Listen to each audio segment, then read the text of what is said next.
네, 우리 다 함께 묵상 기도 드리심으로 하나님께 예배를 드리겠습니다. 기도하시겠습니다.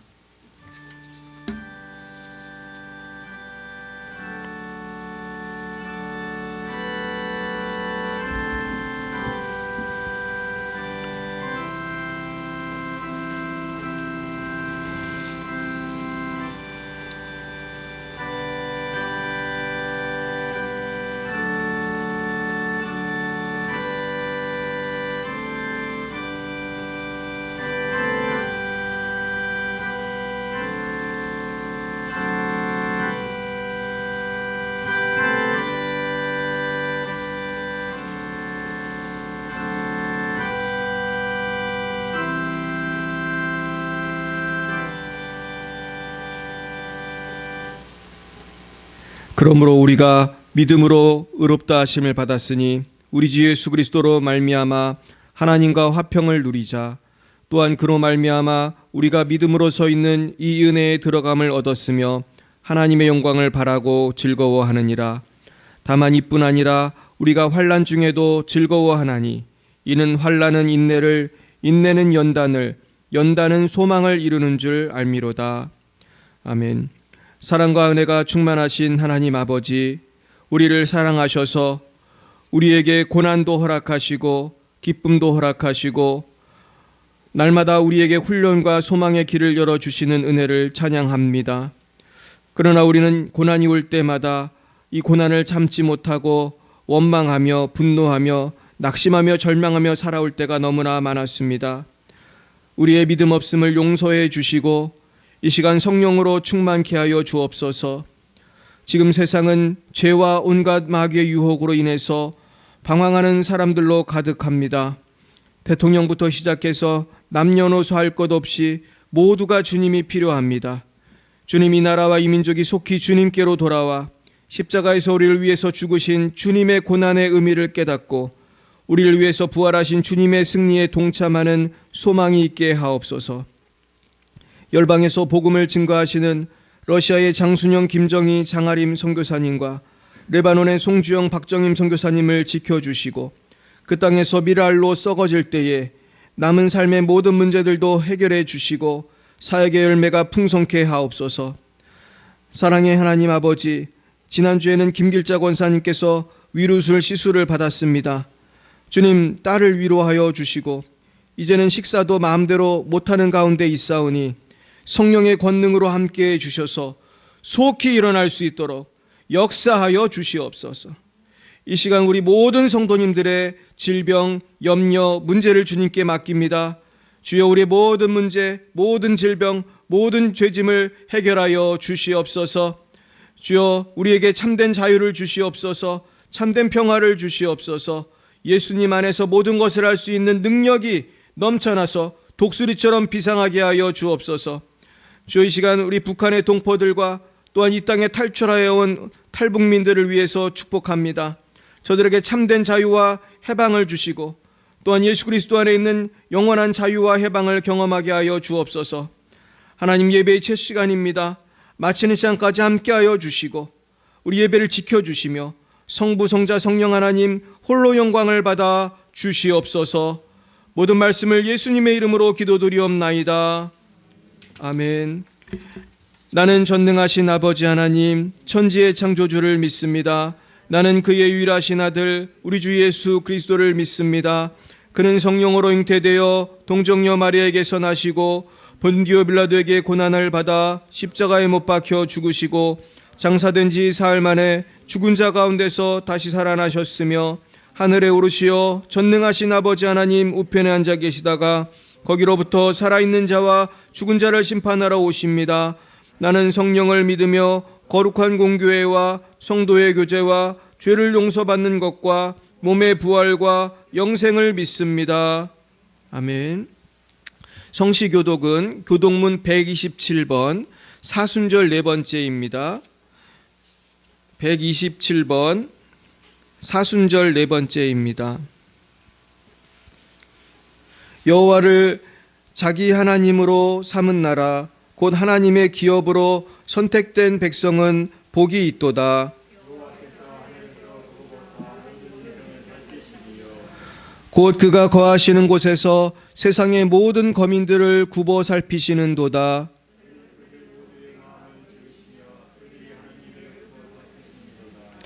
많은 군대로 구원 얻은 왕이 없으며 용사가 힘이 세어도 스스로 구원하지 못하는도다.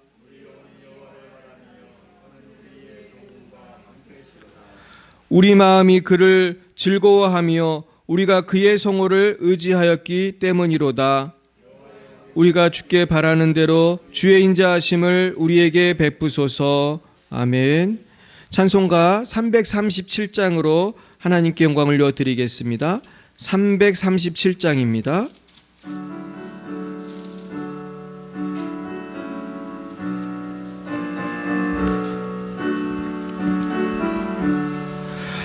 내 모든 시험 무거운 짐을 주 예수 앞에 아뢰이면 근심에 쌓인 날 돌아보사 내 근심 모두 맡으시네. 무거운 짐을 나 홀로 지고 견디다 못해 쓰러질 때 불쌍히 여겨 구원해 주리.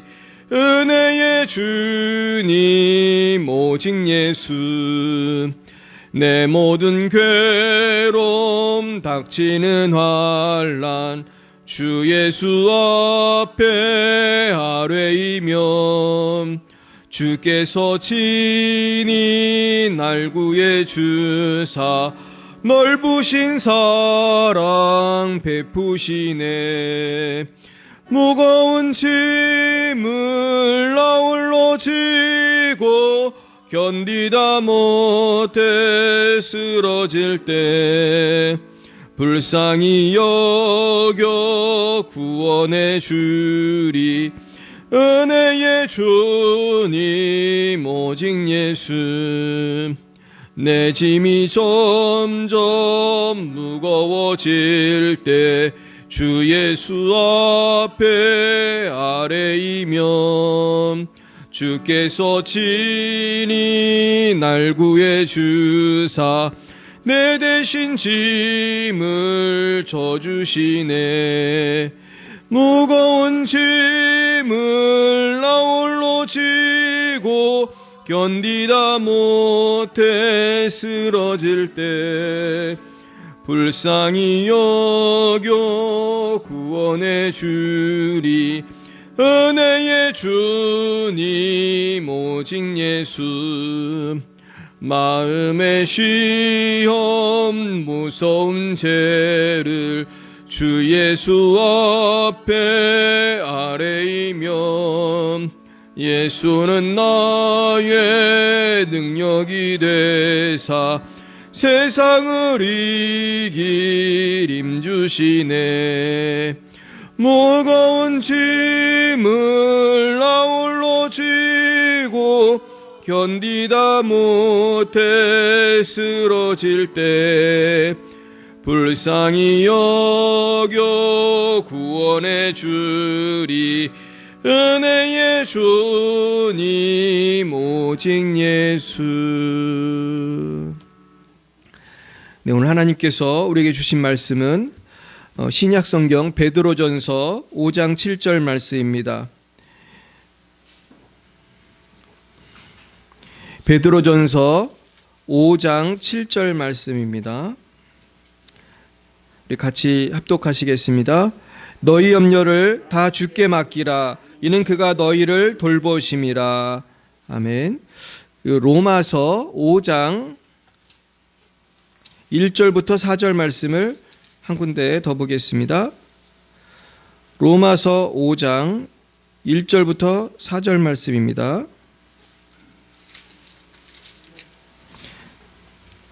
시작. 그러므로 우리가 믿음으로 의롭다 하심을 받았으니 우리 주 예수 그리스도로 말미암아 하나님과 화평을 누리자. 또한 그로 말미암아 우리가 믿음으로 서 있는 이 은혜에 들어감을 얻었으며 하나님의 영광을 바라고 즐거워하느니라.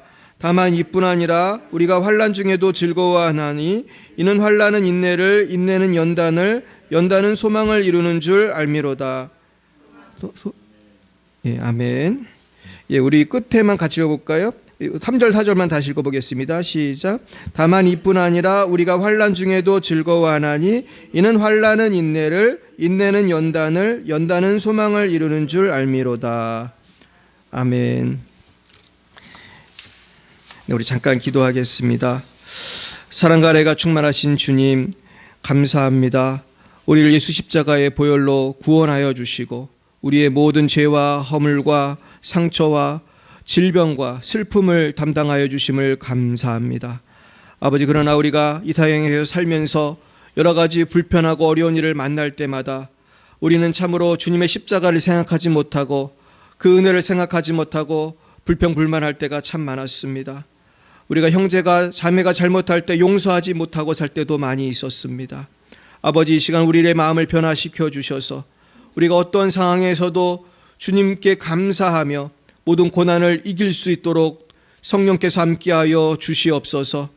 오늘 이 말씀이 우리 마음속 깊이 박히게 하시고 우리 삶 속에서 열매 맺어 우리의 마음속에 봄이 오게 하시고 성령의 충만한 역사와 자유함이 넘치게 하여 주옵소서.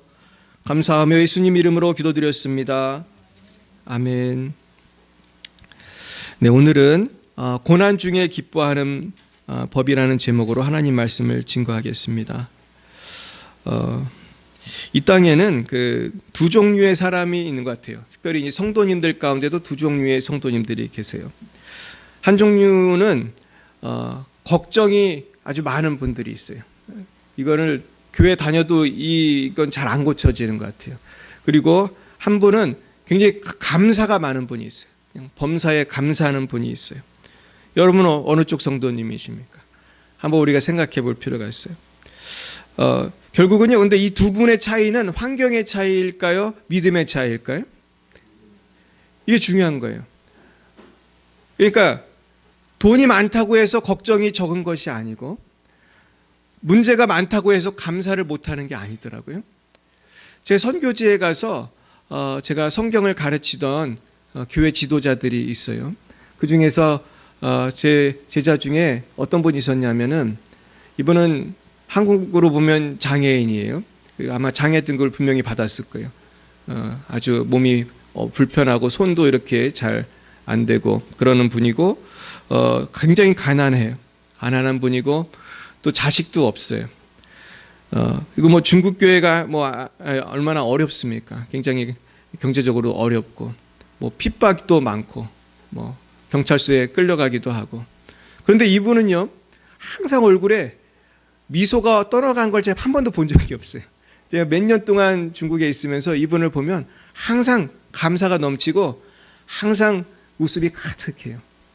근데 만나보면은 항상 몸이 아파요. 막 다리가 퉁퉁 붓고 막 손이 아프고 문제가 한두 가지가 아니에요. 근데 항상 이분은 항상 웃고 있는 거예요. 저의 제자였지만은 저는 항상 이분한테 배웠어요.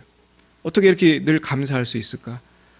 저는 이분을 사실은 나에게는 스승 같은 제자였다고 생각합니다. 이분의 그 비밀이 무엇일까? 오늘 그것을 한번 말씀을 통해서 우리가 찾아보려고 합니다. 결국 우리는 어떻게 이 고난 많은 인생을 돌파하고 감사할 수 있을까? 그런 것입니다. 첫째는요, 우리는 임마누엘 하시는 하나님을 의지할 때 고난을 이길 수 있어요. 우리 따라해 볼까요? 임마누엘.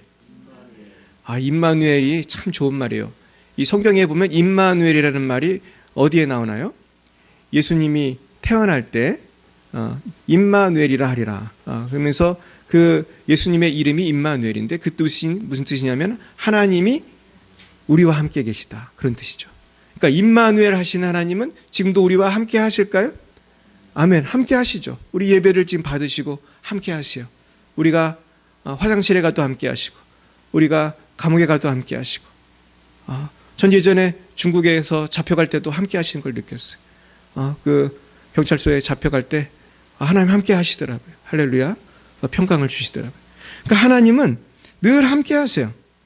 그래서 하나님 우리와 함께 하시기 때문에 우리는 이 고난을 이길 수가 있어요. 우리 로마서 8장에 보시면 이런 말씀이 있어요. 만일 하나님이 우리를 위하시면 누가 우리를 대적하리요? 따라해 볼까요? 만일 하나님이 우리를 위하시면 누가 우리를 대적하리요? 아멘입니까? 그러니까요, 하나님이 우리와 함께 하시면은 우리가 걱정할 것이 없는 거예요. 근데 우리는 걱정해요, 안 해요? 많이 해요, 조금 해요? 많이 해요. 걱정 안 하는 날이 있나요? 하루도 없는 것 같아요. 저를 봐도 걱정 안 하는 날이 하루도 없는 것 같아요. 뭐 걱정을 안 하면 또 다른 스트레스를 받으면 또 화가 나든지 아니면은 뭔가 우리가 두려움이 있든지 불안함이 있든지. 왜 그러냐면 우리 믿음이 완벽하지가 않기 때문이에요. 하나님은 완벽하고 하나님은 늘 함께 계신데 내 믿음이 거기를 따라가 주지를 못하기 때문이에요. 그래서 우리가 뭘 해야 되는 거죠? 쉬지 말고 기도해야 되는 거예요. 그건 무슨 뜻이냐면은 자꾸 하나님의 그 신실하심에 나를 맞추는 거예요. 하나님은 변함이 있어요, 없어요? 변함이 없어요. 근데 내가 자꾸 변하는 거예요. 내가 이 하나님의 신실하심을 못 따라가는 거예요. 그래서 누가 그러더라고요. 이 종이는 잘 찢어지지만은 바위에 붙은 종이는 바위처럼 강하다고 그래요. 하나님은 어때요? 바위처럼 강하신 분이에요. 반석이세요. 나의 반석이신 하나님. 근데 나는 종이보다도 약해. 그죠? 그러니까 종이 같은 내가 살 길은 뭐예요? 어디에 붙어 있으면 되죠? 바위에 붙으면 돼. 하나님한테 딱 붙으면 돼. 아주 그냥 매미처럼 매미보다 더 강하게 이렇게 딱 붙으면은 반석처럼 강해지는 거예요. 할렐루야. 그러면 우리 그 중국의 전도사님처럼 어려움이 있어도 항상 웃을 수 있는 거예요. 그래서 오늘 이 말씀만 깨달아도 우리는 정말 승리할 수 있을 거예요. 그래서 우리 시편에 보면은 여호와는 나의 목자시니 내가 부족함이 있어요, 없어요? 없다고 그랬어요. 그런데 우리는 부족함을 느낄 때가 있어요, 없어요? 맨날 느끼죠. 주님, 이것도 좀 해결해 주시고 저것도 해결해 주시고. 근데 해결해 주시면은 끝나요, 안 끝나요? 안 끝나요. 5만 가지를 해결해 주셔도 안 끝났어요. 이게 환경의 문제예요, 믿음의 문제예요? 이게 오늘의 우리의 숙제인 거예요. 우리가 이거를 극복하는 거예요. 근데 보니까 이 고난이라고 하는 거는 그 유통 과정이 다양해요. 어떤 때는 세상이 악해서 고난이 와요. 어떤 때는 마귀가 역사해서 고난이 와요. 어떤 때는 나의 실수로 고난이 와요. 어떤 때는 남의 실수로 고난이 와요. 또 악한 사람, 악한 단체, 악한 국가, 마귀의 유혹, 주님의 또 테스트가 있을 수도 있어요. 욥 같은 경우는. 또 주님이 허락하신 특별한 고난, 불 같은 고난이 올 때도 있어요. 근데 또 그 불 같은 고난을 통과해야 정금처럼 또 나온다고 욥기에 보면 말씀하고 있어요. 그러니까 고난은 누구도 피할 수는 없는 것 같아요. 아무리 예수 잘 믿어도 예수님도 고난을 피할 수 있었어요, 없었어요? 못 피하는 거예요. 고난은 우리가 다 맞는데 이거를 어떻게 통과하느냐가 중요한 거예요. 그래서 우리가 어떻게 하면 이 상황에서 여호와는 나의 목자시니 부족함이 없다고 고백할 수 있는가? 이것입니다. 그래서요, 우리는 고난을 좀 피해 보려고 사실은 애를 씁니다. 그래서 노력을 하죠. 공부도 하고, 대학도 가고, 결혼도 하고, 취직도 하고. 근데 문제는 고난을 좀 피해 보려고 대학을 왔더니 대학엔 어려움이 있어요, 없어요? 있어요. 또 숙제해야 돼, 또. 우리 또 탈북민 자매, 또 우리 많은 사람들 공부하기 너무 어려워요. 예, 어려움이 많아요. 또 고난을 피해 보려고 취직을 했어요. 직장 갔더니 또 어려움이 있어요, 없어요? 직장 갔더니 또 어려움이 많아요. 또 결혼하면은 잘 될 줄 결혼을 했어요. 결혼했더니 어때요? 더 큰 고난이 있어요. 애를 낳았더니 어때요? 처음엔 기쁘기도 한데 애 키우는 게 쉽습니까, 어렵습니까? 아주 그냥 24시간 얼마나 달달 볶는지 몰라요. 그걸 애를 어떤 때는 많이 낳는 분은 더 어려워요. 그렇다고 또 애를 안 낳으면 또 행복하냐? 그렇지도 않아요. 또 애를 낳고 싶어서 또 애를 쓰세요. 그러니까 이렇게도 고난이고 저렇게도 고난이에요. 고난을 피할 길이 없어요. 왜 그럴까 생각해 봤더니 여기가 천국이 아니기 때문인 것 같아요. 그리고 우리가 만나는 분들이 참 착한 분들도 많지만 그분도 천사는 아니잖아요. 그죠? 어려움이 다 있어요. 여러분도 꼭 아셔야 될 게 저도 천사가 아니에요. 저도 죄가 있어요. 그래서 우리는요, 날마다 회개를 해야 돼요. 완벽한 사람은 없어요. 날마다 기도를 해야 돼요. 그런데 이 구원파라는 이단은 그래요. 구원받은 사람은 회개할 필요가 없다, 그렇게 주장을 해요. 제가 지난주에 구원파에 대해서 좀 공부를 해봤는데, 구원파의 가장 큰 문제가 그거더라고요. 회개할 필요가 없다는 거예요. 근데 여러분, 우리는 예수 믿으면 회개할 필요가 없나요? 예수 믿어도 회개할 일이 많아요. 회개할 일이 많아요. 우린 늘 싸우는 거예요. 영적인 전쟁을 해요. 그래서 사실 되게 무서운 사람이 어떤 사람이냐 하면은, 구원의 확신을 갖고 죄를 짓는 사람이 참 무서운 사람이에요. 나는 천국 갈 수 있어 그러면서 나는 이런 죄는 다 져도 돼, 이렇게 생각하는 사람이 문제예요. 나는 천국 갈 수 있으니까 이런 죄를 져도 지옥은 안 갈 거야, 이런 사람은 위험해요, 안 위험해요? 위험해요. 이 사람이 무슨 짓을 할지 모르는 거예요. 이건 잘못된 신앙이에요. 예수님은 그렇게 가르쳐 준 적이 한 번도 없어요. 여러분 마태복음 읽어보세요. 눈으로 죄를 짓는 사람은 눈을 어떻게 하라고 그랬죠? 빼라고 그랬어요. 예수님 되게 과격하게 설교하시는 분이에요. 팔이 잘못하면 팔을 어떻게 하래요? 잘라내요. 팔 없이 어디 가는 게 좋다는 거예요? 천국 가는 게 좋다는 거예요. 팔 있고 지옥 가는 것보다. 그러니까 예수님은 단호하세요. 구원파의 주장과 예수님의 주장이 비슷해요, 틀려요? 완전히 다른 거예요. 예수님은 죄하고 천국은 같이 갈 수가 있다는 거예요, 없다는 거예요? 없다는 거예요. 근데 많은 크리스찬들이요, 이 칼빈주의를 너무 이렇게 따라오면, 이게 극단적으로 칼빈주의가 가면은 예정론을 너무 강조하다 보면은 너무 죄를 마음대로 지어도 되는가 보다, 이런 착각을 하게 돼. 예정론은 그런 뜻이 아니에요. 난 예정됐으니까 마음대로 살아도 된다는 뜻이 절대로 아니에요. 칼빈주의는 원래는 성화를 강조하고, 점점 우리가 어떻게 돼야 되는 거예요? 날이 갈수록 거룩해지고 누구를 닮아가야 돼요? 예수님 닮아가야 돼요. 이게 쉬운 게 아니에요. 그래서 우리가 주님을 믿고 성령의 충만을 받아서 하나님 나를 도와주세요, 나를 도와주세요. 그러면 우리가 주님의 권능으로 또 너무 어렵지 않게 하나님이 신앙생활 할 수 있도록 또 도와주시는 거예요. 내 멍에는 쉽고 가볍다 그러셨어요. 그래서 예수 믿는 것은 좋은 거고 즐거운 일이고 하나님 도와주시지만은 우리는 꼭 회개를 해야 돼요. 그러니까 제일 불쌍한 사람은 누구냐면, 교회를 다니면서도 신앙생활을 자기 힘으로 하는 사람이 제일 불쌍한 거예요. 이걸 어려운 말로 리걸리즘, 율법주의라고 그래요. 그러니까 율법주의는 꼭 무슨 뜻이냐면은 성령을 의지하지 않고 누구 힘으로 살아가는 거예요? 나 힘으로. 잘 돼요, 안 돼요? 잘 될 수가 없어요. 그러니까 율법주의는 불행합니다. 그래서 어떤 목사님 그렇게 설교하더라고요. 율법주의자는 예수 안 믿는 사람보다 더 불행하다, 이렇게 설명을 했어요. 왜냐하면 예수를 안 믿으면 죄책감이 좀 덜 할 텐데, 예수는 믿으니까 죄책감은 또 많아요. 근데 나 혼자 죄를 안 져보려니까 쉬워요, 어려워요? 안 되는 거예요. 이게 안 되니까 스트레스는 또 더 많아요. 그러니까 율법주의는 이거는 아주 불행한 거예요. 또 내 힘을 의지해서는 살아갈 수도 없어요. 그러니까 우리는 자나깨나 누구를 의지해야 돼요? 주님을 의지해야 돼요. 임마누엘, 임마누엘. 그러니까 성령 충만, 이게 다 같은 맥락이에요. 임마누엘, 나와 함께 하신 주님, 성령님, 나와 함께 하신 성령님, 늘 같이 동행해야 되는 거예요. 저도 이거를 깨닫는데 한 몇십 년 걸린 것 같아요. 제가 사실 이것 때문에 굉장히 저도 고민을 많이 했어요. 그러니까 예수 잘 믿으려고 하는 사람은 잘못하면 죄책감만 많고 풍성하게 못 살 수 있어요. 저도 옛날에 이런 오류에 빠져서 굉장히 기도를 많이 하고 연구를 해봤는데, 결국은 내 힘으로 되는 게 아니고 성령을 자꾸 의지해야 되고, 그럼 성령을 의지하면 성령님이 다 도와주시더라고요. 할렐루야. 이게 되게 중요한 거예요. 그러면 임마누엘이 되면은, 주님 나와 함께 하신다는 게 확실히 믿어지면은 푸른 초장과 실만한 물가를 내가 경험해요.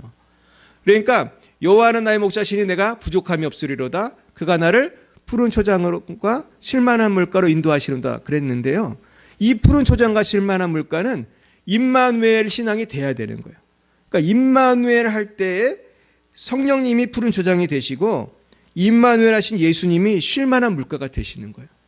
그러니까 이건 환경을 얘기한 것이 아니에요. 그러니까 다윗이 말한 푸른 초장과 쉴만한 물가는 물론 환경도 포함하지만, 주님이 날 잘 살 수 있게 도와주시지만, 환경이 중요한 게 아니고 뭐가 더 중요한 거예요? 내가 임마누엘의 믿음이 있는 게 중요한 거예요. 다시 한번 고백해 보겠습니다. 주님, 임마누엘을 믿게 해주세요. 이게 제일 중요해요. 오늘 말씀의 아주 핵심이에요. 임마누엘, 내가 힘들고 어려워도 늘 주님은 나와 함께 하신다는 거예요. 그래서 이 내적 치유를 하시는 어떤 분의 그 강의를 제가 듣고 참 놀란 게 있어요. 여러분, 내적 치유 어떻게 하는 건지 아세요? 내적 치유 원리는 굉장히 간단해요. 내적 치유는 언제 생긴 상처에 대한 거예요? 과거에 생긴 상처에 대한 거예요. 내가 어렸을 때, 심한 경우는 태중에 그런 것도 있어요. 그런 상처도 있더라고요. 내가 알지도 못하는 어렸을 때 받은 상처도 영향을 미칠까요? 미치더라고요. 제가 그런 간증 보고 깜짝 놀랐는데 그런 게 있어요. 근데 이거 어떻게 고치는 거냐면요. 내가 예를 들어서 몇 년 전에 어떤 사람한테 아주 모욕을 당했어요. 그래가지고 아주 화가 나는데 이게 해결이 안 된단 말이에요. 그러면 어떻게 하는 거냐면은 그 과거로 돌아가서 그 과거에 누가 나와 함께 하시다는 것을 믿는 거예요? 하나님이 함께 하시는 걸 믿는 거예요. 예수님이 그 과거에도 나를 보고 계시고, 내가 고통당할 때 같이 슬퍼하시고, 내가 수치당할 때, 어려움 당할 때 그곳에 주님이 있다고 믿고 기도하는 거예요. 그러면서 성령 안에서 이 과거에 고통당하는 나를 해방시켜 주는 거예요. 이제 너는 이제 해방돼도 된다. 더 이상 고통스러워할 필요 없다. 그래서 이것을 성령 안에서 우리가 기도하면서 이제 치유하는 거예요. 그러니까 임마누엘이 모든 치유의 그 비결이에요. 그리고 미래에 대해서도 임마누엘을 믿으면 두려워하지 않을 수 있고, 현재도 임마누엘을 믿으면 하나님과 함께 돌파할 수가 있는 줄 믿으시길 축원합니다. 그래서 푸른 초장과 실만한 물가는 환경이 아니고 임마누엘의 믿음인 것을 우리는 알아야 할 것입니다. 두 번째, 우리는 고난을 통한 유익을 믿을 때 고난 중에도 평강을 누릴 수 있어요. 우리가 피해의식이라는 말이 뭐냐면요, 내가 너 때문에 망했다 이거예요. 이런 마음이 있으면 마음이 어때요? 평안한가요? 화가 난가요? 화가 나죠. 내가 당신이 지금 그때 돈을 떼어먹어서 우리 집안이 망했다. 이런 사람이 있어요? 없어요? 있습니다. 실제로 우리 그 사업하다 망한 분들 보면 누가 돈을 갖고 도망을 갔다든지 아니면은 사기를 치면은 그걸 극복하기가 참 힘들어요. 그럼 우리 화가 나요. 근데 이걸 어떻게 극복하냐면 하나님은 여기에 대해서도 그것을 이길 수 있도록 역사하신다는 거예요. 그것이 로마서 5장 1절에서 4절 말씀입니다. 우리 같이 한번 읽어보겠습니다. 로마서 5장 1절에서 4절 말씀을 같이 한번 읽어보겠습니다. 시작. 그러므로 우리가 믿음으로 의롭다 하심을 받았으니 우리 주 예수 그리스도로 말미암아 하나님과 화평을 누리자. 또한 그로 말미암아 우리가 믿음으로 서 있는 이 은혜에 들어감을 얻었으며 하나님의 영광을 바라고 즐거워하느니라. 다만 이뿐 아니라 우리가 환난 중에도 즐거워하나니 이는 환난은 인내를, 인내는 연단을, 연단을 소망을 이루는 줄 알미로다. 환난은 인내를, 인내는 연단을, 연단은 이제 훈련을 말하는 거예요. 연단은 소망을 이루는 줄 알기 때문에 그 과정 가운데 하나인 환난은 우리에게 소망을 주는 도구인 줄 믿어야 할 줄 믿습니다. 그러니까요, 나를 괴롭히는 사람들, 힘들게 하는 환경들, 아픈 기억들, 우리가 인내할 수밖에 없는 환경들은요, 우리에게 인내를 배우게 해요. 그래서 인내를 통해서 우리는 연단이 됩니다. 그러므로 인내로 연단된 영혼만이 소망을 이루게 되는 것입니다. 특별히 주님을 따라가는 주님의 백성들은 좁은 길을 가게 돼요. 이거는 우리가 일부러 주님을 선택하기 때문에 가야 되는 길이에요. 근데 그 길 끝에는 주님의 영광이 있는 것을 우리가 믿을 때 우리는 이걸 인내할 수 있어요. 그런데 하나님께서는 성경의 많은 분들을 통해서 이런 고난의 길을 허락하셨고 우리에게도 허락을 하세요. 근데 그 길은 너무 힘들지만은 그 연단의 과정을 통해서 우리의 인격과 신앙이 더 발전하게 되는 거예요. 우리가 참된 믿음을 갖게 되는 것입니다. 그래서 고난 중에도 기뻐할 수가 있는 것입니다. 그렇다면 우리는 생활 속에서 어떻게 이것을 적용할 것인지 한번 생각해 보면요. 첫째, 우리는 이제 항상 함께 하시는 하나님께 우리의 염려를 맡겨야 돼요. 우리 베드로전서 5장 7절을 같이 외워보겠습니다. 너희 염려를 다 주께 맡기라. 이는 그가 너희를 돌보심이라. 다시요. 너희 염려를 다 주께 맡기라. 이는 그가 너희를 돌보심이라. 네, 우리 외울 수 있겠죠. 이게 제일 짧아요. 우리가 외우는 것 중에. 너희 염려를 다 주께 맡기라. 이는 그가 너희를 돌보심이라. 얼마나 쉽습니까?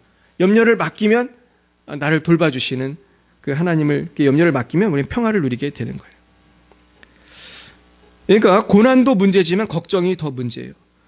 왜냐하면 우린 걱정을 하게 되면 정말로 그로 인해서 뼈가 마르는 고통을 겪게 되기 때문입니다. 그래서 우리가 겪는 의학적인 질병의 한 60% 이상은 걱정에서 오는 거라고 그래요. 그러니까 걱정은요, 우리가 병이 생기게 만들어요. 저도 요즘에 주위에 보면 아픈 분이 참 많아요. 근데 정말 한 분도 예외가 없이 걱정이 많은 분들이 아프더라고요. 이게 정말로 신기해요. 그리고 이게 걱정이 많으면요, 암도 걸려요. 그러니까 여러분 걱정하지 마시길 축원합니다. 걱정하면 암 걸려요, 여러분. 뭐 위장병도 걸리고 별의별 병이 다 걸려요. 그래서 주님께 맡겨야 돼요. 이 맡기라는 말을 그 영어 성경에 보면 캐스트라는 표현을 썼단 말이에요. 던지라. 주님께 던지라는 거예요. 우리 야구공 던지시듯이 주님 받으세요. 던지시길 축원합니다. 이걸 내가 안고 살면 살 수가 없는 거예요. 그러니까 믿음이라는 거는 맡기는 거예요. 어떤 사람이 지하철을 탔어요. 아주 짐을 잔뜩 짊어지고 지하철 탔는데 앞에 보니까 자리가 났어요. 근데 여러분, 이 자리를 바라만 보고 있으면 편한가요? 어떻게 해야 되죠? 앉아야 돼요. 이 자리를 아무리 바라보고 묵상을 한다고 해도 나의 짐은 무거운 거예요. 그러니까 예수를 믿는 것도 마찬가지예요. 예수를 믿고 바라보고 그러고만 있으면 안 되는 거예요. 주님께 내 짐을 어떻게 해야 돼요? 다 맡겨야 돼요. 근데 이게 쉬울 것 같지만은 쉽지가 않은 것 같아요. 그래서 결국 기도라는 게 뭔가? 기도라는 것은 이걸 맡기는 과정인 것입니다. 근데 이게 쉽게 잘 안 맡겨지기 때문에 하루도 기도하고 열흘도 기도하고 어떤 거는 막 1년, 10년 기도를 하면은 이게 해결이 돼요. 근데 뭐 10년까지 갈 것도 없죠. 우리가 믿음으로 기도하면 당장 이게 해결이 되는 거예요. 주님께 맡기시길 축원합니다. 그래서 어떤 분이 부인이 병이 걸렸대요. 근데 이게 너무 심한 병이라 거동을 잘 못 하시는 거예요. 근데 문제는 이분은 예수를 안 믿는 분이에요. 근데 어떤 사람이 그 얘기를 해주더래요. 어느 병원에 가면은, 아니, 어느 교회에 가면은 병이 낫는다고 그렇게 얘기를 해주더래요. 그래서 이분이 그 교회를 찾아갔어요. 이분은 예수 믿는 분이 아니에요. 찾아갔더니 지금 어떻게 해야지 병을 고치냐고 누가 여기 가보라 해서 왔다고 그랬더니 딴 데로 보내더래요. 기도원으로 가라고 보내더래요. 그래가지고 기도원을 갔어요. 근데 기도원을 가가지고 어떤 목사님을 만나서 내가 지금 병을 고치러 왔다고, 우리 부인이 아파서 어떻게 되냐 그랬더니 그래서 목사님 물어보더래요. 그래서 어떻게 신앙생활 하셨니 물어봤더니 교회를 언제 오셨는지 뭐 신앙생활 물어봤더니 처음 온 거예요. 그러니까 목사님 되게 난처하잖아요. 어디부터 얘기를 해줘야 될지 난처한 거예요. 그래가지고 그냥 이분한테 그랬대요. 그냥 하나님한테 우리 아내의 병을 고쳐달라고 그렇게 기도하세요. 그렇게 얘기를 했습니다. 그러면서 이분이 또 처음 온 분한테 뭘 가르쳐줬냐면 금식 기도를 가르쳐줘가지고 일주일 동안 금식하세요. 그렇게 얘기를 한 거예요. 그러니까 이분은 지금 교회를 처음 나온 분인데 뭐 아는 것도 별로 없는데 그냥 기도굴에 가서 일주일 동안 금식하면서 우리 아내의 병을 고쳐주세요. 그냥 이 얘기만 계속 한 거예요. 근데 이 놀라운 거는 이분이 자꾸 기도를 하다 보니까 이상한 현상이 생기더라는 거예요. 자꾸 자기 몸이 떨리더라는 거예요. 그러면서 이분이 걱정이 되더래요. 우리 부인도 아픈데 나까지 이렇게 병이 걸렸구나. 그러면서 사람들한테 내가 기도를 하다 보니까 이상하게 몸이 떨린다 그랬더니 사람들이 좋아하더라는 거예요. 성령이 임한 것이라고. 그러면서 계속 기도하라고 그래가지고 또 기도를 했대요. 근데 또 기도를 하는데 자꾸 입이 꼬이면서 이상한 말이 나오는 거예요. 그래서 사람들한테 내가 드디어 이제 이상한 말을 한다고 몸이 이제 이상해진 것 같다 했더니 또 막 좋아하면서 성령이 임해서 지금 방언을 하는 거라고 그랬대요. 결국 이분은 뭐가 뭔지도 모르면서 하여튼 기도를 하면서 은혜를 막 받았어요. 일주일 동안 금식을 하고 집을 갔습니다. 그랬더니 누가 나왔을까요? 누워 계시던 부인이 일어나가지고 맞아주더라는 거예요. 그래가지고 어떻게 된 거냐 그랬더니 언제부터 몸이 괜찮아져가지고 언제 누군가 자기에게 오더니 일어나라고 하더래요. 누구셨을까요? 하나님이 오신 거예요. 하나님께서 일어나라고 하셔서 일어난 거예요. 그래가지고 언젠가 날짜를 계산해 보니까 본인이 방언이 터지고 그 역사가 나타난 날 하나님이 병을 고쳐주신 거예요. 그러니까 여러분, 예수님을 처음 믿는 사람도 진실한 마음으로 믿고 기도하고 염려를 맡기면 어떻게 되는 거예요? 기적이 나타나는 거예요. 근데 우리가 예수를 100년을 믿어도 안 맡기면 어떻게 돼요? 역사가 안 나타나는 거예요. 여러분, 염려를 맡기시길 축원합니다. 맡겨야 돼요. 믿어야 돼요. 순수하게 믿어야 돼요.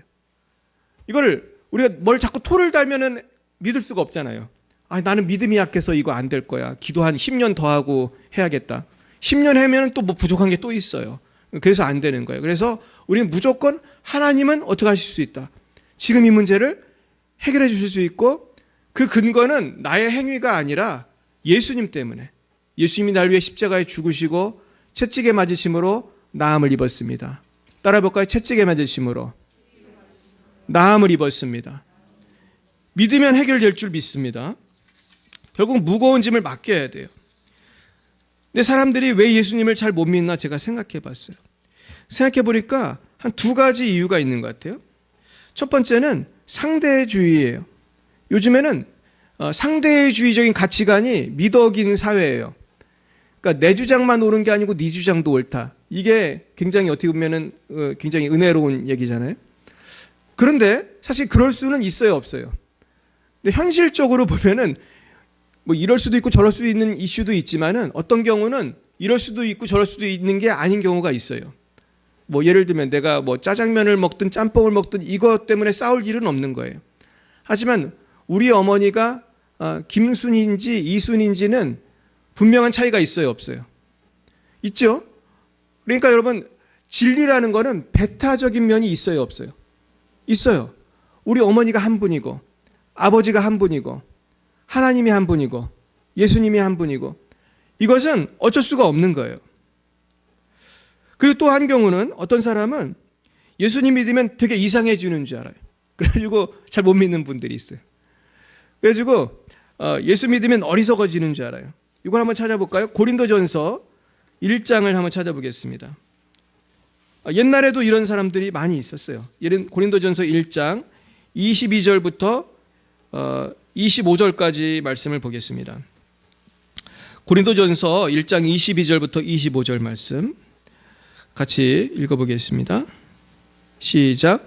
유대인은 표적을 구하고 헬라인은 지혜를 찾으나 우리는 십자가에 못 박힌 그리스도를 전하니 유대인에게는 거리끼는 것이요 이방인에게는 미련한 것이로되 오직 부르심을 받은 자들에게는 유대인이나 헬라인이나 그리스도는 하나님의 능력이요 하나님의 지혜니라.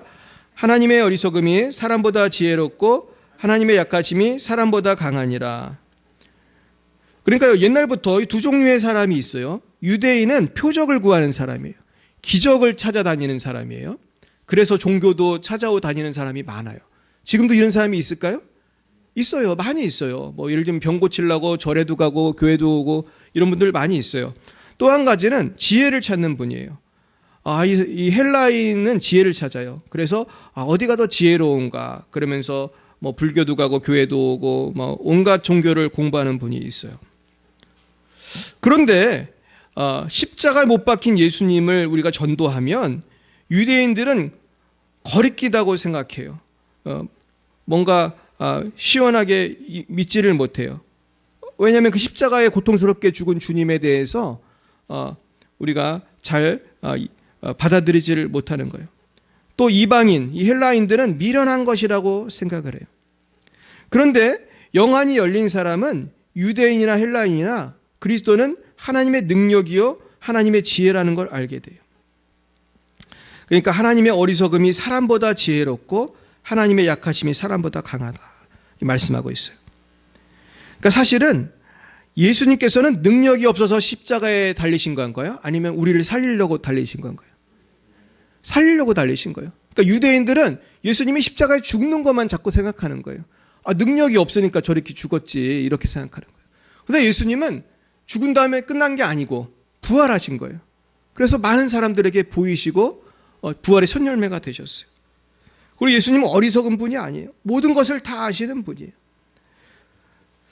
근데 지금도 이런 분들이 많아요. 그래서 예수님만 믿으라고 하면은 자꾸 거부감을 당하는 분이 느끼는 분이 많아요. 근데 미국에 어떤 분이 있었냐면 풀튼 우슬라라는 분이 있었어요. 제가 예전에 미국에서 책을 읽은 건데요. 이 풀튼 우슬라라는 분은 저널리스트였어요. 어떤 어느 기자였던 것 같아요. 그러면서 이분은 근데 어릴 때부터 하나님에 대해서 관심이 많았어요.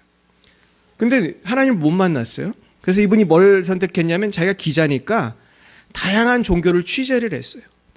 뭐 온갖 종교, 뭐 불교부터 해가지고 나중에는 막 그 미국에도 무당이 있거든요. 그런 그 신비 체험하는 그런 데도 가가지고 취재를 하고 온갖 종교를 다 돌아다녔어요. 평생을 다녔어요. 근데 찾을 수가 있어요, 없어요? 없어요. 그러니까 여러분, 예수님은 사실은 복음을 통해서 믿는 것이지 내가 세상적으로 연구해서 예수님을 알기가 참 어려워요. 물론 어떤 분은 연구하다가 믿는 분도 가끔 계신데 그건 성령이 역사해야 되는 거예요. 그래서 이분이 하루는 어디를 가냐면은 이제 중년이 됐어요. 이분이 한 50쯤 돼가지고 교회를 갔어요. 동네에 어떤 교회를 갔는데 가서 기도를 하는 거예요. 근데 기도를 하긴 해야겠는데 이분 하나님 믿어요, 안 믿어요? 안 믿어요. 하나님 안 믿는 사람인데 기도를 하는 거예요. 마음이 괴로우니까. 뭔가 진리를 찾고 싶은데 마음은 괴로우니까 교회에 와서 기도를 하는 거예요. 뭐라고 기도를 하냐면 그러니까 누군지 모르는 신에게 기도를 하는 거예요. 그러면서 뭐라고 기도하냐면 만약에 당신이 계시다면은 나한테 좀 당신 계시다는 거를 알려주세요. 좀 보여주세요. 좀 증명해 주세요. 어떤 그런 기도 아닌 기도를 해요. 그리고 풀튼 우슬라는 그냥 그렇게 간단히 기도를 하고 이제 나왔어요. 예배당 밖으로 딱 나오는데 이분이 희한한 체험을 하는 거예요. 딱 나왔더니 마치 구름 사이에 한 줄기 빗줄기가 쫙 하면서 자기한테 딱 비치더라는 거예요. 그 교회 계단에 있는 서 있는 자기한테 빗줄기가 딱 비치더라는 거예요. 그래가지고 신기하다. 혹시 하나님이 이걸 보여주신 건가? 이분이 좀 의아해하면서 좀 충격을 받았어요. 뭔가 증거를 보여달라고 했는데 구름을 뚫고 빗줄기가 쫙 자기한테 비친 거예요. 근데 그 후에 며칠 동안 이런 일들이 계속 발생을 하는 거예요. 계속해서 이 빗줄기가 자기한테 쫙 비친 것 같이 하나님께서 사인을 자꾸 보여주시는 거예요. 나중에 우슬라는 그런 과정 속에서 하나님이 정말 계시다는 것을 이분이 믿게 됐어요. 그러면 나중에 이분은 주님 안에서 평화를 누리는 그런 전도자가 되었습니다. 결국은요, 진리는 분명히 있습니다. 여러분, 진리가 있습니까, 없습니까? 이게 찾을 수 있고 찾지 못할 수도 있지만은 진리는 있는 거예요. 그런데 우리는 그것을 분별하는 것이 중요한 것이죠. 그래서요, 고린도후서 5장 13절에서 15절에 보면 이런 말씀을 했어요. 바울 사도께서 우리가 만일 미쳤어도 하나님을 위한 것이요 정신이 온전하여도 너희를 위한 것이니 그리스도의 사랑이 우리를 강권하시는도다. 우리가 생각하건대 한 사람이 모든 사람을 대신하여 죽었은즉 모든 사람이 죽은 것이라. 그가 모든 사람을 대신하여 죽으심은 살아있는 자들로 하여금 다시는 그들 자신을 위하여 살지 않고 오직 그들을 대신하여 죽었다가 다시 살아나신 이를 위하여 살게 하려 함이라 그랬습니다. 그래서 우리가 예수님을 만나게 될 때 우리는 참 자유를 누리게 돼요. 그래서 요한복음 8장 31, 32절에 보면 이런 말씀을 합니다. 그러므로 예수께서 자기를 믿은 유대인들에게 이르시되 너희가 내 말에 거하면 참으로 내 제자가 되고 진리를 알지니 진리가 너희를 자유롭게 하리라. 우리는 진리를 알아야 합니다. 예수님 안에 있는 진리가 모든 속임수에서, 모든 상대주의에서, 거짓 종교와 사상에서 우리를 구원할 것입니다. 모든 두려움과 걱정에서 우리를 구원해요. 우리는 진리를 잘 모르기 때문에 목표와 비전을 가질 수 없고 바른 삶의 목표와 비전을 가질 수 없기 때문에 방황하는 것입니다. 그럼 우리는 예수님 안에서 진리를 발견하고 참 평안을 누려야 할 줄 믿습니다. 둘째, 우리는 고난을 이기기 위해서는 고난이 약이 됨을 믿고 항상 기뻐해야 돼요. 내가 기뻐서 기뻐하는 게 아니고 믿음으로 기뻐하는 것입니다. 근데요, 시편 119편 67절에 보면 고난당하기 전에는 내가 그릇 행하였더니 이제는 주의 말씀을 지키나이다 그랬어요. 그러니까 고난을 통해서 주의 말씀을 깨닫고 지키게 된 거예요. 또 시편 119편 71절에 보면 고난당한 것이 내게 유익이라 이로 인하여 내가 주의 율례를 배우게 되었나이다. 그래서 고난으로 우리는 모르던 말씀을 또 깨닫게 돼요. 또 시편 34편 19절에 보면 의인은 고난이 많으나 여호와께서 그 모든 고난에서 건지시는도다 말씀하고 있어요. 또 창세기 50장 20절에 보면 같이 읽어보겠습니다. 당신들은 나를 해하려 하였으나 하나님은 그것을 선으로 바꾸사 많은 백성의 생명을 구원하게 하시려 하셨나니. 그러니까 하나님은 그 고난을 선으로 바꾸시는 분이에요. 그리고 로마서 8장 18절에 보면 우리가 알거니와 하나님을 사랑하는 자 곧 그의 뜻대로 부르심을 받은 자들에게는 모든 것이 합력하여 선을 이루신다고 말씀했습니다. 그러면서 현재의 고난은 장차 우리에게 나타날 영광과 비교할 수 없다고 말씀했어요. 결국 우리는 고난의 약을 잘 먹어야 성숙하게 될 줄로 믿습니다. 그러면 우리는 더욱 심령이 강건해지고 승리하게 될 것입니다. 마지막으로 세 번째, 우리는 어떻게 고난을 이기냐 하면 여호와께서 지금도 나의 목자이심을 믿고 범사에 감사해야 돼요. 하버드 대학의 어느 교수가 그랬대요. 인간이 스트레스를 이길 수 있는 방법이 뭐냐고 누가 물어봤어요. 어떻게 하면 스트레스를 이길 수 있어요? 어떻게 하면 인간의 그런 마음의 어려움을 이길 수 있어요? 그랬더니 이 하버드 대학의 심리학 교수가 이런 말을 했대요. 딱 한마디를 했대요. appreciation. 그건 감사라는 뜻이에요. 감사. 우리가 감사할 때 스트레스가 사라지는 줄 믿으시길 축원합니다. 이게 참 신비한 거예요. 그러니까 왜 범사에 감사해야 하면은요, 범사에 감사할 때 나의 마음의 고통이 사라지는 거예요. 십자가 내가 처음 볼 때에 나의 마음의 큰 고통 사라져. 오늘 믿고서 내 눈 밝았네. 참 내 기쁨 영원하리라. 그렇습니다. 그러니까 십자가의 주님을 감사할 때, 나를 위해 십자가에 주신 주님을 감사할 때, 나의 가르친 고난의 의미를 잘 모르지만 합력해서 선을 이루시고 결국은 해피엔딩으로 인도하신 하나님을 믿고 바라볼 때 이 고통이 사라지는 거예요. 그래서 모세도 사실은 어렸을 때 그 모세의 부모는 모세를 버려야 됐어요. 바로가 사내 아이는 다 죽인다고 하니까 강에 버려야 했어요. 이 고통이 얼마나 컸을까요? 저도 애들이 있지만 애들을 버린다는 건 상상도 할 수 없는 거예요. 아마 이 모세의 어머니는, 모세의 아버지는 여호와여 우리는 어떻게 합니까? 기도했을 거예요. 근데 하나님이 아이디어를 하나 주셨죠. 무슨 상자를 만들었죠? 갈대 상자를 만들어서 아기를 넣고 그냥 버렸는데, 사실은 버릴 때 어떻게 될 줄 알았을까요? 이집트의 왕자가 되리라, 이 공주한테 동실동실 가가지고 공주의 아들이 되리라 알 수가 없었어요. 근데 사실은 이걸 맡기는 거죠. 사실 하나님께 맡기는 수밖에 없잖아요. 그런데 하나님 그렇게 역사하시고, 또 요셉도 이집트로 팔려갔는데 어떻게 될지 모르지만은 하나님을 믿고 바라봤을 때 총리가 되게 해주셨어요. 예수님도 십자가를 졌을 때에 참 지기 싫은 십자가를 지셨지만은 부활의 영광으로 역사해 주신 것을 알 수가 있어요. 그러니까 우리도요, 여호와는 오늘도 나의 목자시라는 것을 믿을 때 우리는 잘 모르지만 감사할 수 있는 줄 믿습니다. 우리 따라해 볼까요? 범사에 감사하게 해주세요. 왜냐하면 감사하기가 좀 어렵거든요. 근데 이거를 하면 행복해지는 거예요. 행복해지는 거예요. 저도 어제 굉장히 좀 스트레스 받는 일이 있었어요. 근데 밤에 막 잠이 안 오더라고요. 근데 이걸 주님께 맡기고 주님 믿습니다, 이렇게 했을 때 이걸 이길 수가 있는 것을 제가 경험을 했어요. 한 가지 얘기만 드리고 마치겠습니다. 부산에 호산나 교회라는 굉장히 큰 교회가 있습니다. 이 교회가 아마 부산에서 한 두 번째 정도 클 거예요. 한 10,000명도 넘는 굉장히 큰 교회입니다. 부천에 이렇게 큰 교회가 아마 없을 거예요. 이 교회에 담임 목사님이 홍민기라는 목사님이 부임을 하셨어요. 이분은 이 재미교포고 미국에서 살다가 이제 청소년 사역을 굉장히 오래 했어요.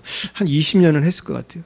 그러다가 이제 이분이 담임 목사로 부임했는데, 이분이 부임하니까 이분이 청년 사역을 되게 잘하는 분이에요.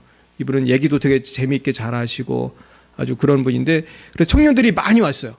그래서 교회가 굉장히 부흥했어요. 그런데 이분이 어떻게 됐냐 하면은 4년 만에 교회를 사임하게 됐어요. 네, 전 지금도 이유를 잘 모르겠어요. 근데 이제 신문을 읽어보니까 이럴 것이다 저럴 것이다 그러지만은 어쨌든 이분은 좀 억울한 마음이 있었던 것 같아요. 교회를 사임했는데 이분이 그러더라고요. 이렇게 교회를 딱 사임하니까 사람들의 대우가 같아요, 달라요? 완전히 달라지죠. 뭐 10,000명 교회, 20,000명 교회 담임 목사 하다가 거기서 이제 나오게 되면 갈 데가 없잖아요. 그러니까 이제 완전히 사람들의 대우가 바뀌고 또 사람들이 또 배신도 하고 그러면서 상처가 아주 많은 거예요. 그래서 이분이 결국은 어디를 갔을까요? 기도원을 갔어요. 사실 목사들은 갈 데가 별로 없습니다. 저도 힘들면 기도원을 가끔 가는데 저도 막 힘들 때 기도원 많이 다녔는데요. 이분도 갔어요. 갔더니 희한하게 기도원에 딱 갔더니 이 말씀이 생각나더래요. 시편 23편 여호와는 나의 목자시니 내가 부족함이 없으리로다. 그러니까 이분이 할렐루야 주님 그렇습니다. 그러고 은혜를 받았을까요? 화가 났을까요? 은혜를 못 받고 너무 마음이 좋지 않아서 짐 싸서 내려왔대요.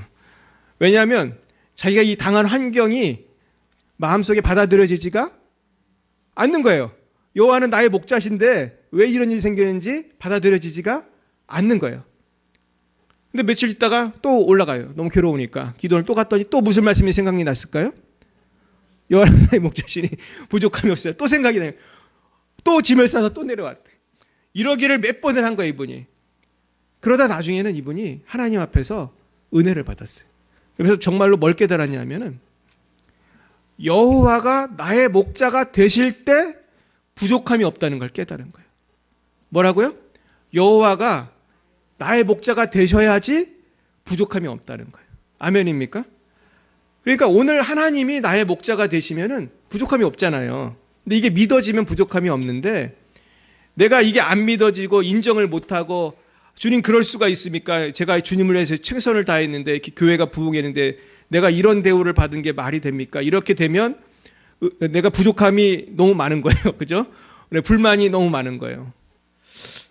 저는 참 이분의 간증을 들으면서 사실 저도 목사니까 공감이 가는 게 많았어요.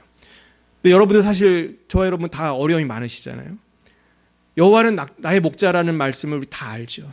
다 알지만 어떤 때는 내 삶이 불편한 점이, 억울한 점이, 좀 아프고 힘든 점이 있어요, 없어요?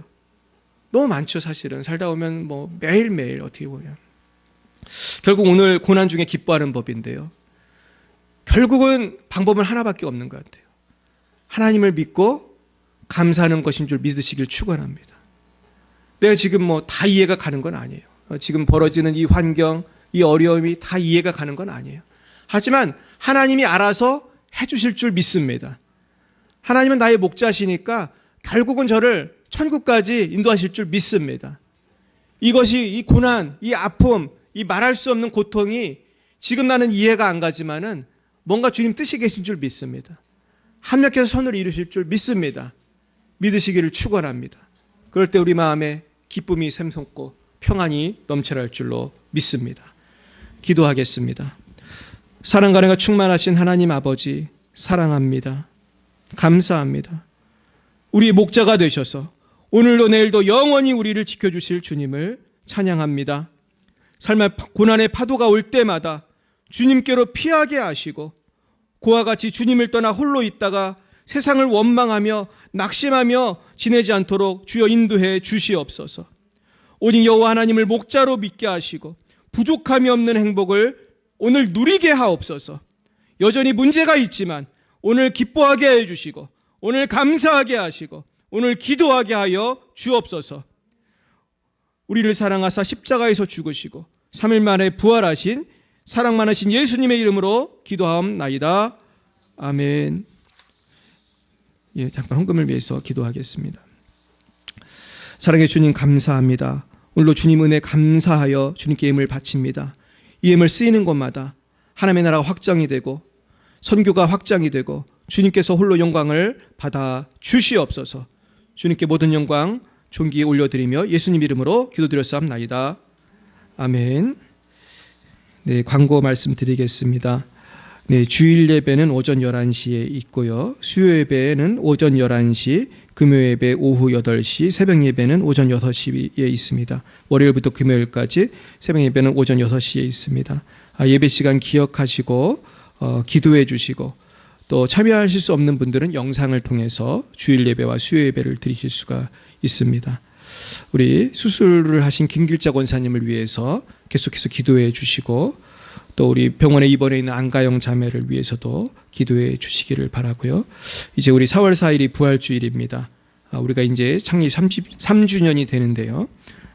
우리 세 가지 왜 기도하자고 했죠? 뭐였죠? 치유, 회복, 부흥. 따라해볼까요? 치유, 회복, 부흥. 이게 참 좋은 거잖아요. 우리가 주님 안에서 치유되고 우리 영혼이 회복되고 삶이 회복되고 우리가 부흥하는 그런 역사가 있기를 간절히 축원드립니다. 네, 우리 옆에 분에게 인사하겠습니다. 한 주간도 승리하십시오. 예, 승리하십시오. 네, 승리하시기를 축원합니다. 네, 우리 다 함께 결단의 찬송 부르시고 우리 축도로 예배를 마치겠습니다.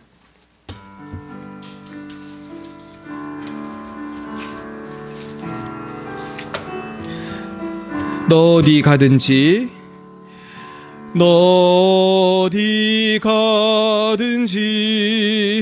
순종하라. 너 어디 있든지 충성하라. 주 너의 하나님 왕 되신 주 영원히 주님만 사랑하라. 나 어디 가든지 순종하리. 나 어디 있든지 충성하리. 주 나의 하나님 왕 되신 주 영원히 주님만 사랑하리.